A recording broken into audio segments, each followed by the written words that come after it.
Joining me now to throw more light on this issue is legal expert Ufeli. Thank you for joining us. Now, what's your take on the whole Dele Farotimi saga? The reason behind his arrest was the alleged defamation of Afe Balalola, and he has now been granted bail to the tune of 30 million naira. Now, what do you make of that? Well, the offense itself, to start with, is a bailable offense.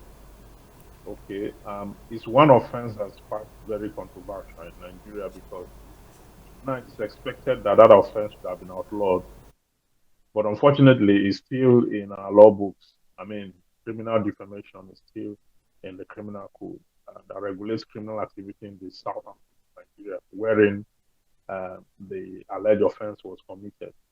Okay, so we have seen the back and forth story that have, you know, um, been on the issue, and this is also constructive to the general public that criminal defamation is still in our laws, and as such, people should desist from making such claims or defaming people. If you must do so, you must make sure you have evidence, fair comment, and truth is justification under defamation. So if what you are saying is actually true and you have evidence to that effect, so you have no, you don't need to fear. You can go ahead and say what you want to say about the situation if truly you want to say it and if you know that you have evidence.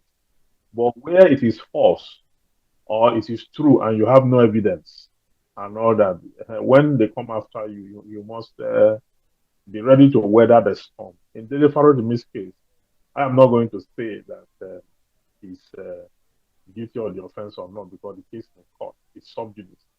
But the most important thing is that he's been granted bail, which is according to law, and that bail will subsist until he's able to perfect it. Okay. But one other constructive thing I need to say is that men of the Nigerian police should be careful. I mean, the way they arrest citizens and the way they treat them during the process of arrest and all that is one that leaves a lot to be desired in that a country like Nigeria that is the largest concentration of black people in the world. And Nigeria is supposed to set a pace and example to other countries in Africa and many black nations of the world. The way police go about this same thing, most times they go overboard. So this case calls for a lot of things, for judicial reforms and for the criminal justice system reform and police reform. Okay, because we have seen that the police didn't do well in this case. Um, he's supposed to be treated as a suspect, not a victim or a convict. He was treated so badly, and I think the police should desist henceforth from doing same. Now, the court itself initially refused him bail. That Okay, was not so good the enough. police, sorry to cut you short. Now, the police have now stated that directing curses or raining curses at individuals online is a criminal offense under the law. However, the Nigerian constitution guarantees Nigerians the freedom of speech.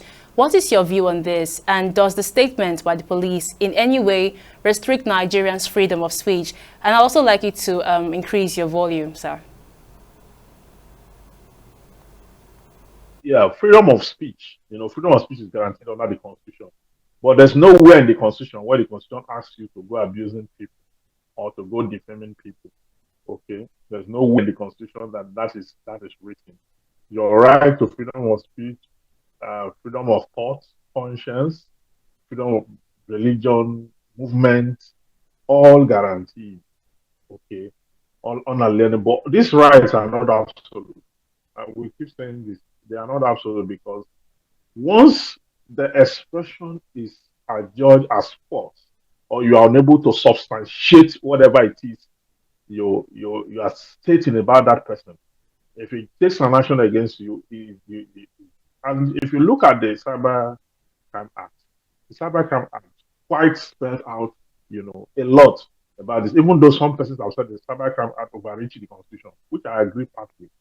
We have to revisit that Cybercrime Act because there are issues there under Section 24 that have become an overcast, such that it's now leaking and then soiling part of constitutional provisions that ought not to be so.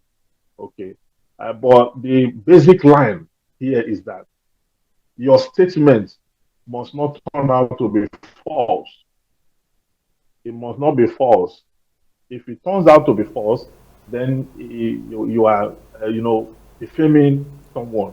And under such condition, you can be charged for cyberbullying or any of the provisions under the Cybercrime Act, okay, or under defamation, criminal defamation. All right.